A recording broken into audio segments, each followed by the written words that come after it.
Is your directories process making your firm less client-centric?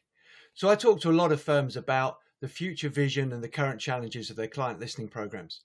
And when it comes to directories, two things are striking me. Firstly, it surprises me that the outputs of the client listening process, so whether that is the informal conversations coaching referees or whether it is the testimonials data that comes back from the directories, this data is not finding its way into the client listening platform. And therefore, firms are losing out on the opportunity to understand what their best clients think are the best aspects of their client experience and what they can build on. But perhaps more worryingly is the fact that I'm hearing that valuable clients are not being put into a client listening program because they're being coached as referees for directories.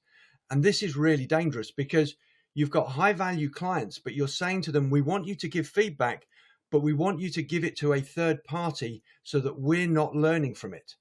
And so that creates a gap because it's saying to the client, right, your experiences are really important, but we're not going to hear about them. And therefore the benefit is only to the firm because you get the rankings. There's no benefit to the client because the feedback they share doesn't go anywhere in terms of the firm and therefore is not acted upon. In contrast, when you put a client into a client listening program, it becomes a two-way benefit. The client shares their experiences, what they would like to be improved, but also what's already great and they want to keep going.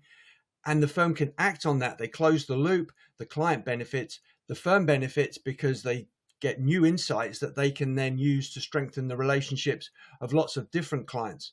So there's a real risk here that in trying to optimize for directories, your firm is actually becoming less client-centric because the key clients you want to hear from are not sharing insights in a way that benefits them.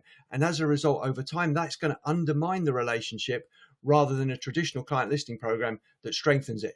So the thought for today is, how do you make your directories and your client listening programs work closer together and make sure that you're reassuring clients that you are learning from their experiences and taking action on them?